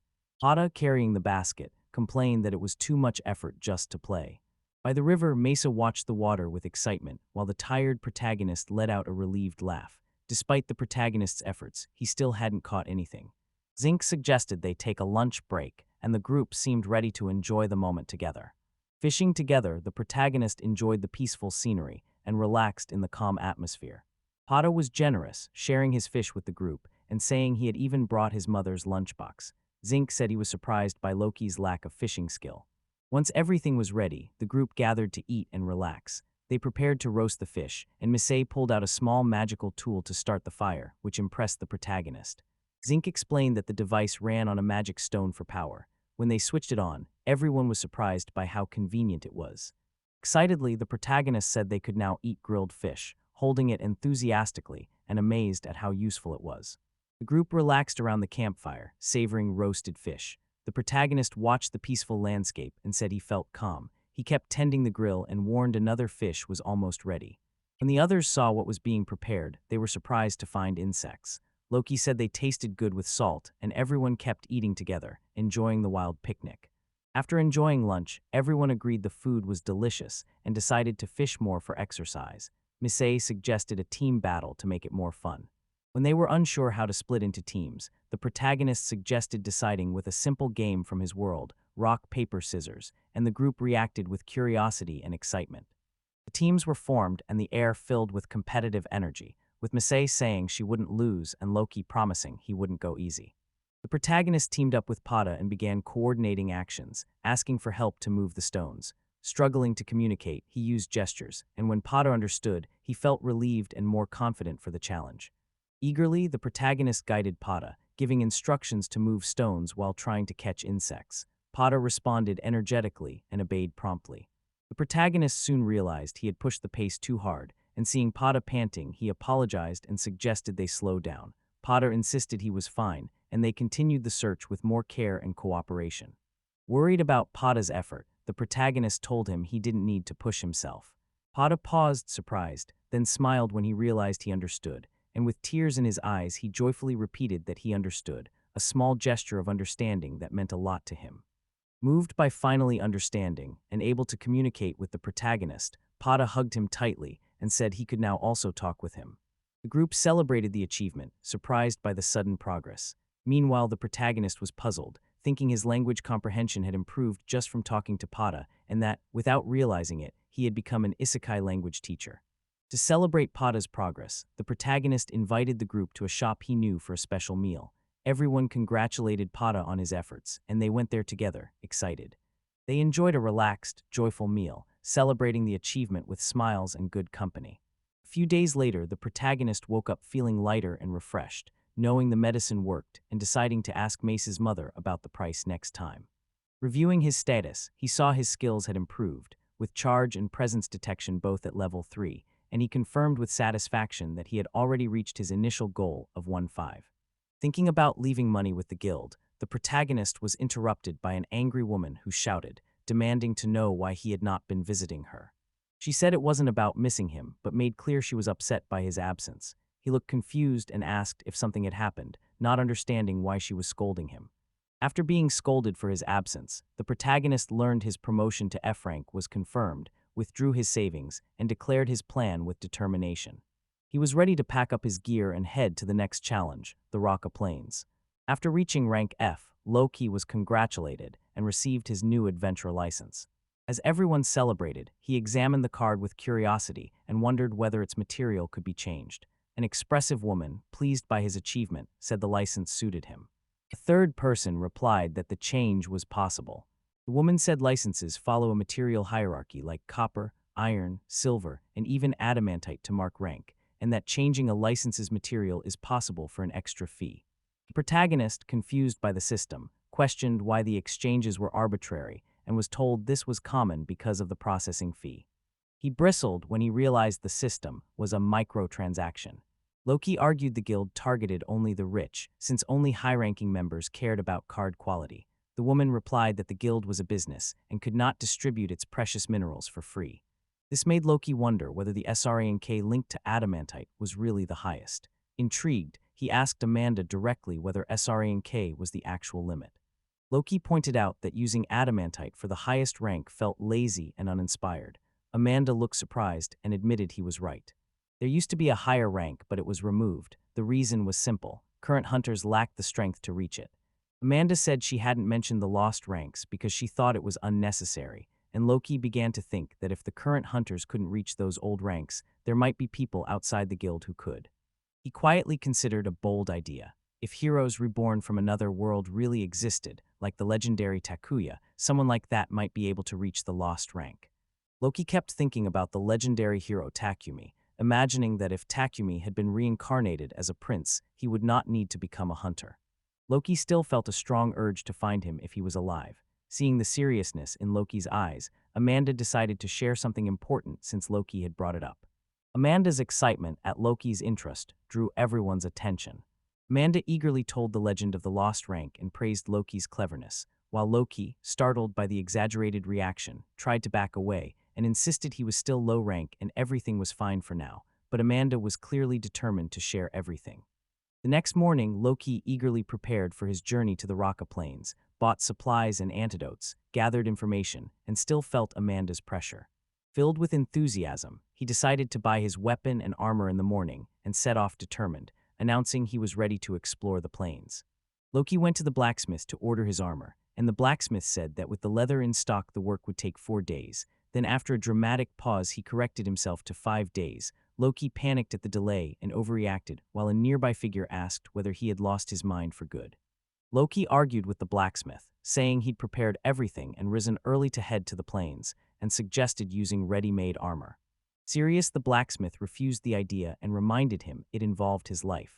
Ill-fitting armor could hinder combat. There was no ready armor in a child's size, so Sirius had to measure Loki first. Resigned, Loki let out a frustrated groan. Loki decided he could skip armor for a reconnaissance mission, and while browsing the weapons, he was drawn to a sword on display and asked to see it up close. Startled, the blacksmith agreed. Loki grew more excited when he lifted it. The sword was the right size and within his budget. Loki was surprised to find the sword enchanted with a magical power boost, yet still cheap. The blacksmith explained that no one in town wanted to buy it. Most enchantments were on staffs, and the local hunters were all rank E and did not use those weapons. Even so, he forged the sword. Loki asked why he would make something so specific, and the blacksmith replied with a firm look that made his purpose clear. Seeing the enchanted sword, Loki knew the blacksmith had made it, even though no one in town would buy it. Pausing, he wondered why, and the blacksmith then said with a serious look that he had made the sword for his own son. Loki was surprised to learn the blacksmith had a son and reacted bluntly, making the moment awkward. Realizing he'd touched a sensitive point, Loki apologized. The blacksmith, looking sad but firm, told Loki not to worry and said his son was exactly as Loki had imagined, eager for adventure in his youth. Then the blacksmith changed the subject and asked whether Loki intended to buy the sword. Loki decided to buy the enchanted sword, pleased with his choice. The blacksmith smiled slightly and said he had put the sword in the showcase to sell it, believing his son would have preferred it that way. Suddenly the mood shifted, and with a dark, serious look, the blacksmith stared at Loki and asked whether he really intended to board the rocket planes without armor. Pressed by the direct question, Loki chose to tell the truth and admitted he planned to go to the Rock of Plains without armor. It seemed reckless, but he was confident that with his stats already at the cap for his level, he could face the region's monsters safely if he stayed cautious. The blacksmith suggests not selling the sword until Loki's armor is ready, trying to prevent a rushed departure, and Loki thinks about his path, remembering he grew stronger by facing challenges alone without relying on usual methods or the guild's help. So while others wait for support or recommended levels, he went straight into danger and knows someone else would wait, but he will not. Determined, Loki says he cannot wait 4 days for the armor and will explore the new hunting area with only a knife, meeting the blacksmith with steady eyes to make his decision clear and insisting on moving forward despite the risk. Alarmed, the blacksmith panics when he sees Loki shares his son's reckless spirit. Sadly, he reveals that his son died while he poured all his effort and heart into forging that sword. The memory hits him hard. After a long silence, he tells Loki to wait and walks away, leaving a tense atmosphere. Returning with the armor, the blacksmith helps Loki put it on and says it fits perfectly. And when Loki asks if it belonged to his son the blacksmith, sounding serious and sarcastic, says the armor is strong enough to withstand even the magic of an air-praying mantis and would prevent stupid, reckless deaths. Loki senses the tension and answers with a wry smile, saying it makes him more focused. The blacksmith stares hard and warns that if Loki dies wearing that armor, he will go after him and kill him again. At the training field behind the shop, the blacksmith watches Loki, now wearing armor and carrying a sword, prepare to practice and tells the boy to test his strikes. While training, Loki feels the weapon's weight and purpose, and in a quiet moment, he wonders whether the blacksmith had secretly waited for someone worthy to wield that forgotten sword. Loki tests the sword with firm, agile movements that show he has adapted perfectly to the weapon. The blacksmith watches in silence, clearly moved because the boy reminds him of his son. When asked about the sword, Loki smiles and says it's light, easy to use, and handles well. With a determined look, Loki thanks the blacksmith sincerely and promises he will not die. At last, Loki acquired a special weapon and armor full of emotion. Armed with them, he is ready to leave the tutorial area and face bigger challenges in this new world, already planning the next steps of his journey with determination.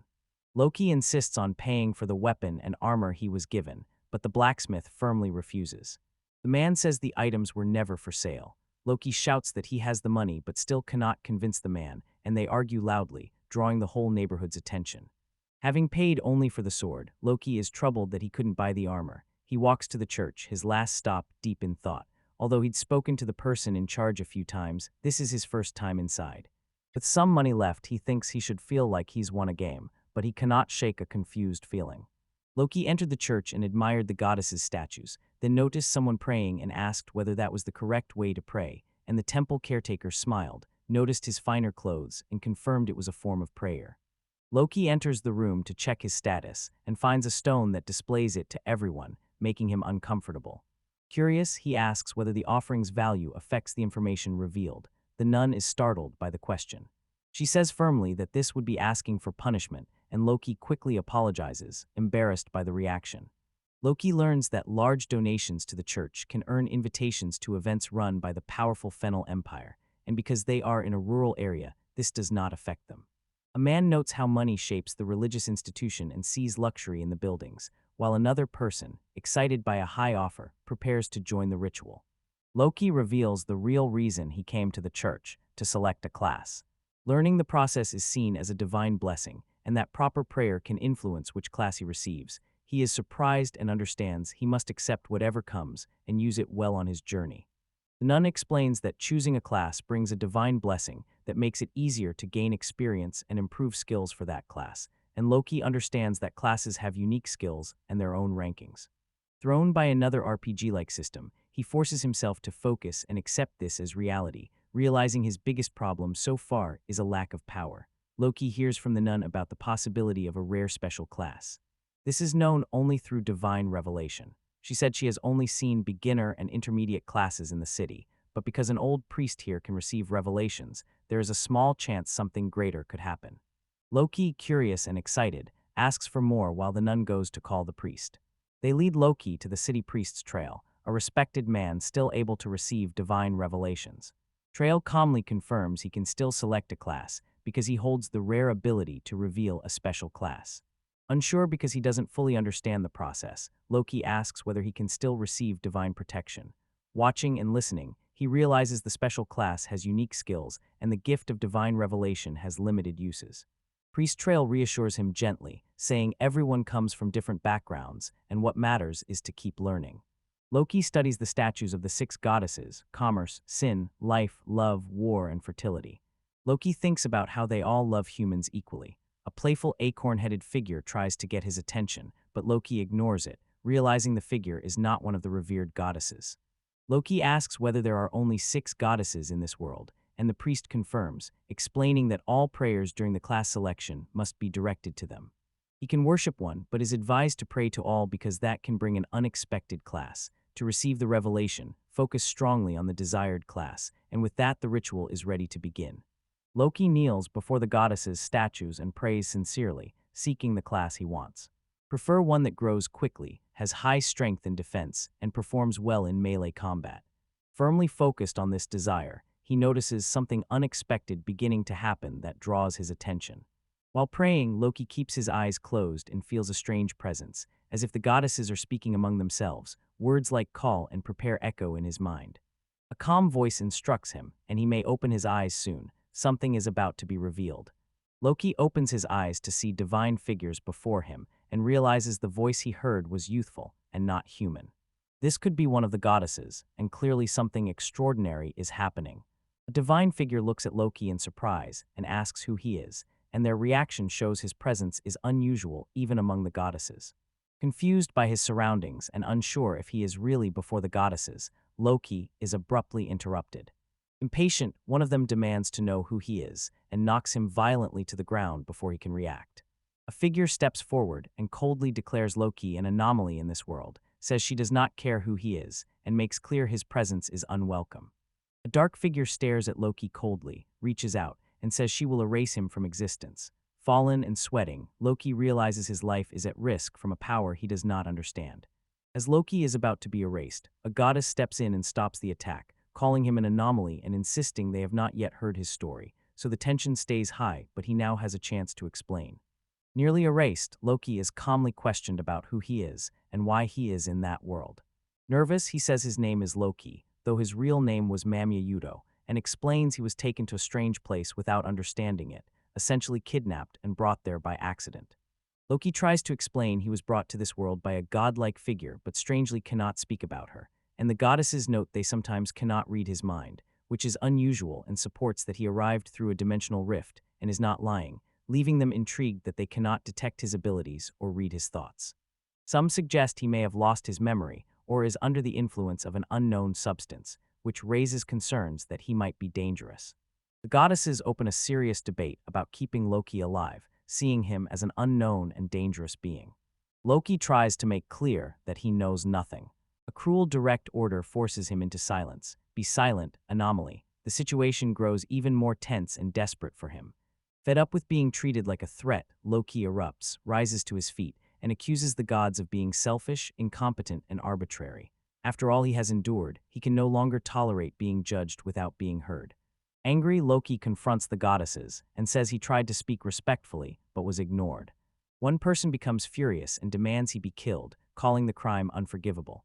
Another agrees to have him killed, even though it will harm the city's residents. Loki erupts, calls the goddesses criminals for acting without regard for the innocent, and remembers being kidnapped from his world. Taken to a forest without explanation and forced to survive like it's a game, he rebels. Unclear why he was brought, he refuses to be treated as a villain. Loki opens up completely, describing how he was thrown into an unknown world with no food, water, or survival skills, where he had to fight, eat raw fish, and fend for himself, and how reaching Bezart town and meeting people for the first time gave him hope, because all he wanted was to live well in that new world. Tearful, Loki begs for an explanation and says he can't understand being punished for merely trying to survive. He remembers how warmly the people of that world accepted him, something he never had from his own parents. All he wanted was to live in peace. Convinced his end is near, Loki accepts his fate with sorrow and longs to be reborn in a world where effort matters, remembering his promise not to die but, with no escape, surrendering to resignation until an unexpected voice interrupts. One of the goddesses looks at Loki and asks who he truly is. With tears, he answers honestly, not a god but a man who clung to life and began to find joy in that world. He has no answers and only wants to live. The goddess decides to confirm something with Loki, explaining that goddesses sometimes reincarnate souls from other worlds and grant special skills during the process, and asks whether he received any skills before arriving there, leaving Loki surprised and unsure as he starts to think. Loki reveals he received 2 skills: Youth Restoration, which makes him look young despite being 32, and Status Screen, which lets him view his attributes in MP. He also points out 2 hidden fields on his screen, whose contents he doesn't know. The goddesses confirm he's telling the truth and want to learn more about the skill. Loki says his status screen works like the games from his world, showing attributes, skills, and a skill tree system, and he can see blessings and titles even though he has none yet. The goddesses are stunned, recognizing this is beyond their divine sight as Loki reveals his skill system is not ordinary, letting him see exact skill points, know how many are needed to learn something new, and freely assign points, and one goddess says without doubt a high-level god must be involved. Loki realizes his power is not strong enough to threaten the world and expects the goddesses to understand his situation, while they see he is not dangerous and admit they acted hastily. Angry, Loki lashes out again and reminds them they tried to kill him without hearing his story. Remorseful, the goddess watched as Neil sincerely apologized to Loki for trying to kill him before listening. Surprised, he accepts the apology, saying it's fine if they understand his situation, apologizes for using harsh words, and tries to return to why he came to the church. Loki finds he can't choose a class. The goddesses explain that, as lesser deities, they can only bless those born in this world, and he is not among them. He asks to return to his original world, and they say they don't have that power either. Alicia comforts Loki, saying it's their duty to guide him to salvation, and he finally looks at her face. Struck by her beauty, Loki freezes and blushes, completely distracted. Loki discovers he has gained the priest-only skill, Divine Revelation, which lets him hear messages from the goddesses once a day. Taken aback, he asks if he's being watched all the time, and they confirm, saying they can only see his status. Alicia reassures him he can come to them whenever he needs help, but Loki, still suspicious, says he prefers not to go to the church anymore. Loki rebels when he learns the Divine Revelation skill only lets goddesses speak to him and prevents him from responding. Alicia decides to fix this by granting him a very rare skill called Celestial Channeling, something normally only priestesses can obtain. She says she will do it as an apology and will use almost all her power to grant it, then go into rest soon. Everyone is surprised by the sudden decision. Waking up, Loki confirms it really happened and checks his skills, finding he received the rare skill Celestial Channeling that lets him communicate with the goddesses. Denied classes and blessings, he treats it as the real start of his Isekai life, and since the new skill works only once a day, he plans to test it before bed while remaining concerned about Alicia Sama's condition. Loki activates the channeling skill and is immediately flooded by several goddesses' voices all talking at once, arguing over who should speak to him and citing rules, divine punishment, and jealousy because he talked more with others, while some praise him and others debate responsibilities, and Loki tries to stay calm and anxiously asks if Alicia is okay, but amid the chaos he only manages a timid hello, stunned. Loki unlocks the special skill Celestial Channeling, usable once per day and costing 50 mempa. Finding it practically useless and annoyed at wasting effort, he loses his temper, calls it a trash skill, and throws the notebook away. Trying to force himself to think positively, he remains clearly displeased and suspects useless goddesses might come with this kind of setup. Loki reflects on the deities who control the world, from lower-ranking goddesses to the higher god Fursa. Even faced with their apparent absolute power, he firmly decides to live his own life. Then in an inner struggle he looks at the sky, briefly doubts that this choice is already in the acorn head's hands, and quickly tells himself it is not. Despite desperate efforts to persuade others, the protagonist was ignored, threatened, and silenced. He then gained a rare skill that let him speak with the goddesses, but it had unexpected consequences when he used it. It proved useless, only a minute of unbearable one-sided chatter. Visibly exhausted, the protagonist keeps to his routine without resting, ignores warnings, and insists everything is fine as he stays determined to hunt again in the Rock of Plains. He will overcome the fatigue on his own. Still frustrated, the protagonist keeps replaying how Trail's kindness made him feel guilty, cannot pick a new job, and even argues over the offerings. And after finally exploring the Rock of Plains, he feels the goddesses wasted his time and sees the whole situation as a disaster. Walking lost in thought, he notices something unexpected. Still carrying goods, the protagonist moves through a busy fair, watching his surroundings thoughtfully as merchants and residents pass between the stalls. At the city's north gate, the protagonist is struck by the bustling activity. That side has many more stalls and people than Southgate, and the atmosphere makes everything feel like a true fantasy world. Spotting a group heading to the Rock of Plains, he quietly follows them to reach his destination.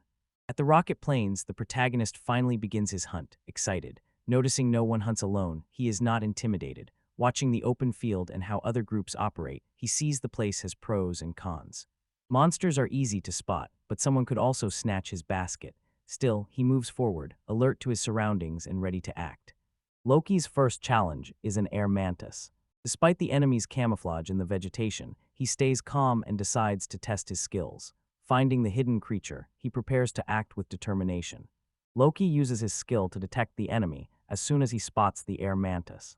Rushing in with a precise attack, he delivers a quick, sure strike that hits the target confidently and ends the fight successfully.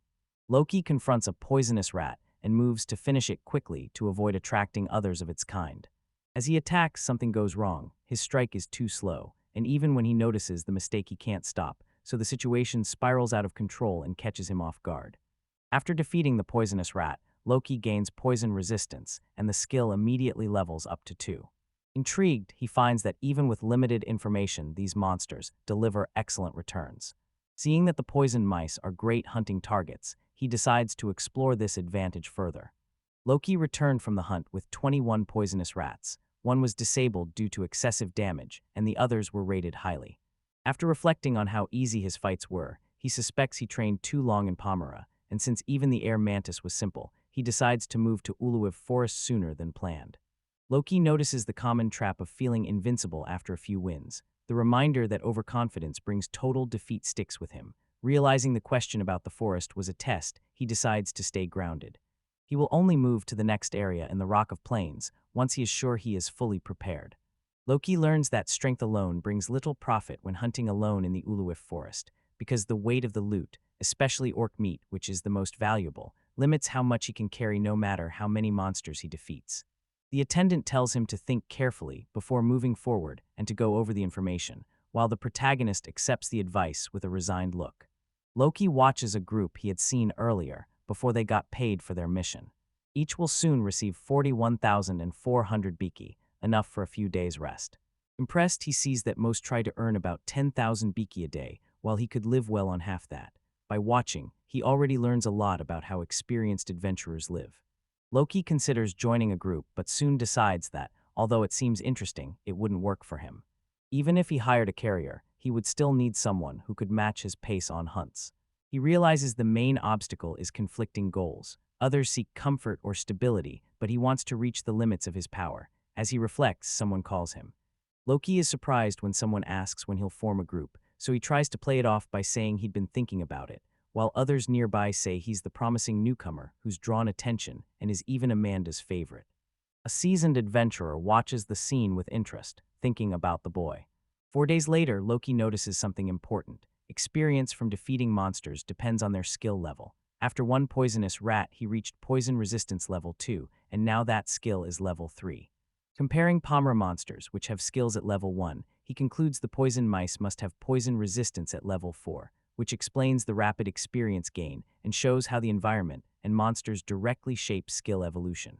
Before going to Uluiv, Loki decides he must raise his poison resistance to at least level 6, ideally to level 7, by hunting monsters with high-level skills. He discovers that hunting from a fixed spot does not work there.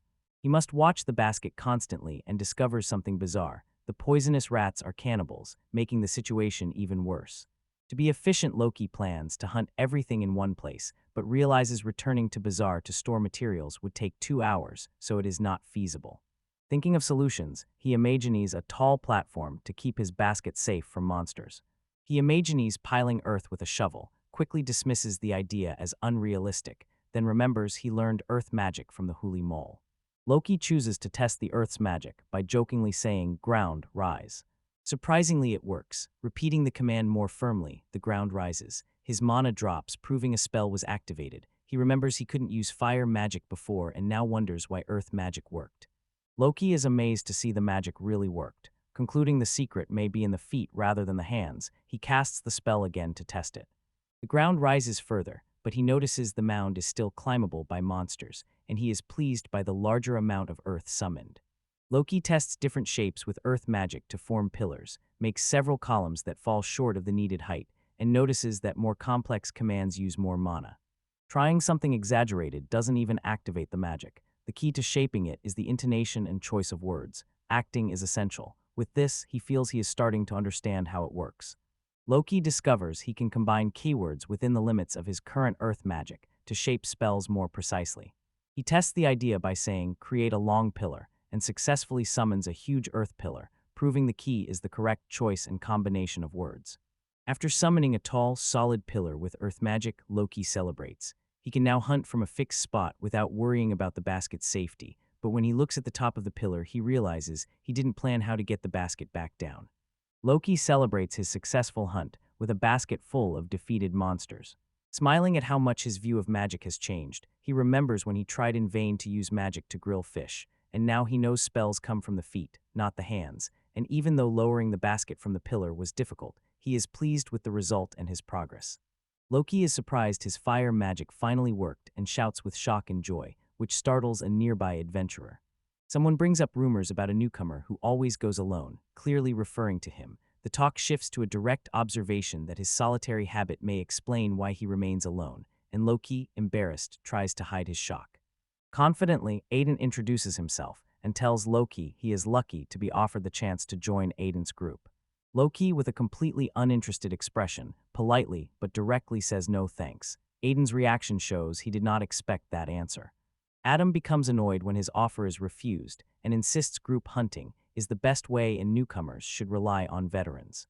Loki remains calm and steady despite insults and threats, saying he prefers to act alone and is ready for it. Ignoring the provocations, he stays unmoved even when a frustrated Aiden threatens to report him to the guild. A guild employee tells Loki that Aiden only tried to recruit him for his rewards and wanted to secure the newcomer before another group could. She cannot favor anyone on staff, but she promised to give Aiden's group a formal warning. Loki thanks her, saying that already helps a lot. Praising his firm stance, she is pleased he rejected the group. Loki thinks about the trouble he got into in Bezart. It wasn't about strength, but dealing with locals can still complicate things, and though the guild taught him to take responsibility, being followed or threatened would still be a problem. At first he thought Bezart was full of good people, but now he realizes he has been pulled into an awkward situation, and after 4 days of hunting, he reached level 9 and wants to get to at least level 11 before returning to Pomera to avoid running into Aiden's group again. Each night, Loki hopes the issues with Aiden's group won't escalate. The next day, he is surprised to be assigned his first emergency mission, exterminating poisonous rats. The reward has been raised because of a possible outbreak. Loki wonders if his recent actions caused it. Loki watches a group leave armed and ready for the emergency mission. Wasting no time, he heads to the field with his basket on his back and quickly goes into action, taking down monsters with precision as he continues his determined hunt. Loki keeps hunting as usual, but notices Aiden's group trailing him closely. They're out of breath but still chase him across the field. Fed up with their persistence, Loki complains loudly, his frustration clear. Fed up with being followed, Loki asks how long Aiden's group will keep following him, and they pretend they're just moving to another area. Loki sees through the excuse and tells them to find another place, saying hunting together is inefficient. Reluctantly, Aiden agrees after a tense exchange, and Loki grows suspicious that they are eyeing what he carries in the basket. Loki confirms his earth magic has reached level 3, letting him use up to 4 keywords. To test his skill, Loki casts a new spell, Create Deep Long Pillar, forming an even more impressive pillar. Aiden's group watches in surprise as Loki shows his growing mastery of magic. Loki beams with excitement after performing the new earth spell perfectly on his first try. Aiden's group watches in disbelief, questioning who he really is. Meanwhile, Loki inspects the pillar and confirms the deep command worked, causing the structure to extend downward as expected. Loki gets ready to leave, says out loud he'll hunt, and tells himself he must seem confident. Determined, he vows to show how his skills truly differ from those of Aiden's group. Even after a sarcastic wish for luck, he moves forward firmly, resolved to prove his worth alone. Loki realizes he must retrieve his basket from the top of the pillar, measures the height and pictures the exact length, then confidently casts a spell to create a 5-meter pillar that rises to the needed height. Despite being scared of the height, Loki retrieves his basket from the top of the pillar and mentally notes the 26 MP cost per platform, understanding how important it is to manage magical energy. Pleased with the experiment's result, he is eager to hunt much more efficiently in the plains. Smiling, he brandishes his sword and returns to the field. It's time to hunt more. Exhausted, Loki comes back after an intense day of hunting. The basket was so full he could barely carry it. When he handed over the materials, the evaluator saw his catch was so large it caused an uproar in the guild and led to an emergency mission. No other hunter noticed anything unusual, confirming the fuss was just because Loki hunted too much. Blamed for the emergency mission, Loki insists it's not his fault that poisonous rats are out of control, but he indirectly admits he caused the commotion by hunting too much. He stays focused on hunting more, asks for a bigger basket, and requests his earnings be delivered as usual. The evaluators are surprised by the amount and quality of materials collected. Loki says running with a full basket was exhausting, showing he kept a fast pace even during the hunt, and the evaluators are shocked he ran with that weight, and conclude his endurance explains why he brings back so many materials. Local staff shout for everyone to return to work. Carrying so much, Loki thinks he needs a custom-made basket. On his way to report the day's events to Amanda, Aiden appears, tries to take advantage, and demands that Loki hand something over. Loki ignores him completely, and Aiden walks away frustrated. Amanda and other guild members confront Loki after Aiden and his group lie that he joined their team, twisting his words to make it seem there was an agreement. The rival group even demands splitting the rewards. Loki angrily denies everything, but the situation grows complicated as their manipulation becomes obvious.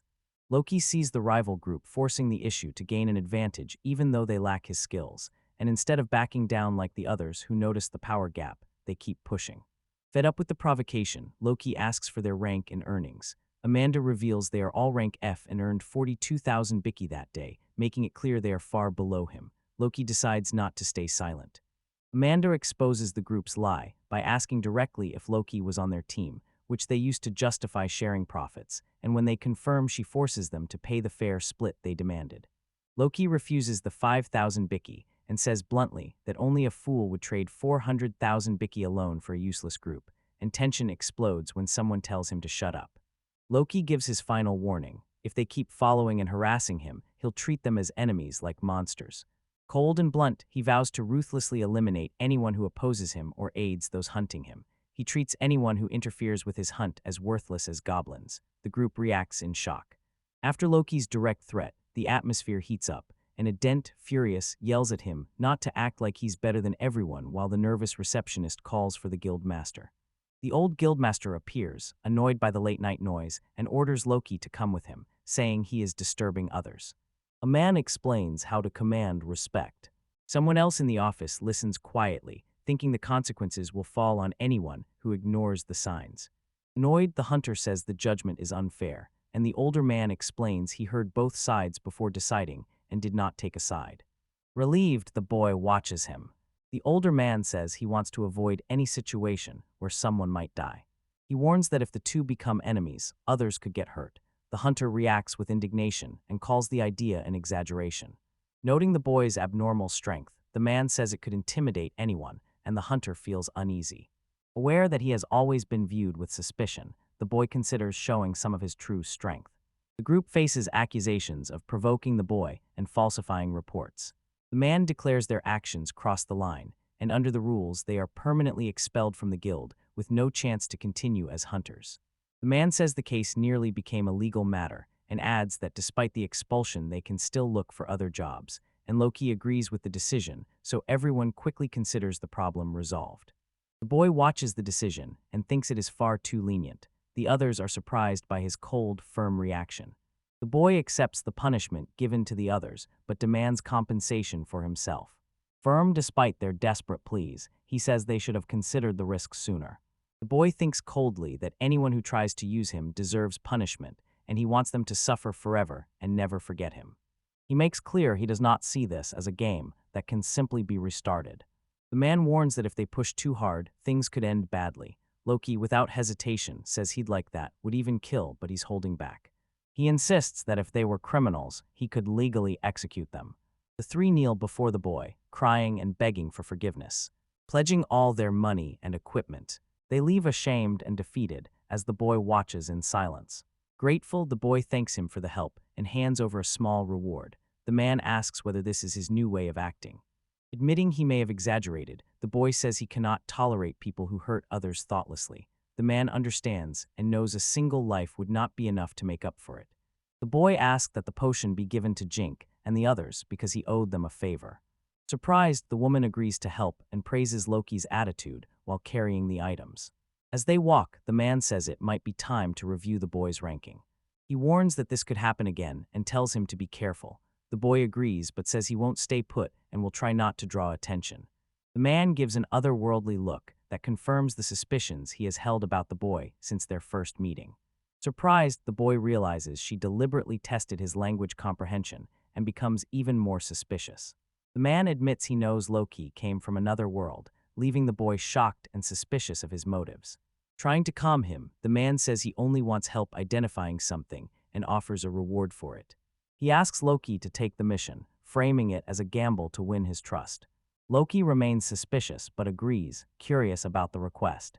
The man schedules the meeting at the guild for noon and thanks him for the help before leaving. As Loki heads to the guild, he grows suspicious of the man and finds him odd. Then a voice calls his name and says she is the goddess of war, leaving Loki surprised and on guard. The goddess tells Loki that everyone will wait to talk to him again when he is ready. Loki remembers wanting to ask her something, but grows irritated as he recalls the skill that caused trouble before and promises to be more careful this time. Using the skill Divine Call, Loki contacts a goddess named Suzerain. Introducing herself as the goddess of abundance, she is excited to finally speak directly with him and notes that everyone enjoys watching the mortal world, while Loki notices that at the higher level he can speak for longer. Goddess Ristia takes control of the conversation and asks Loki to explain why he reached out. Her serious, direct manner and cold, intelligent bearing impress Loki, and he realizes he can speak freely because they can read his thoughts during the skill. Loki says he only recently managed to cast magic, even though he met the requirements earlier, and he asked the goddess what might have caused the change. She says there are several possible causes, but for him, it may simply be who he is. Loki then realizes the problem began after he visited the church. The goddess says magic works through spirits that lend power in exchange for mana. In Loki's case, neither spirits nor goddesses could sense his presence. Loki feels indignant. He realized that without meeting the goddesses, he might never have learned to use magic. Loki apologizes for complaining so much and says he's feeling much better now. He asked the goddess about a specific skill, how to store items in a special space, and she allowed him to proceed. Loki asks about spatial magic and finds that another traveler from a different world already spent a skill point on it. Surprised, he laments the call's short length as it ends. Reflecting on what he learned, he recognizes the value of the talks with the goddesses and predicts something important will happen at the guild the next day. Loki feels a rush of excitement as his true journey begins. A sudden strange noise fills the air, and not understanding it, he realizes his consciousness is slipping away fast.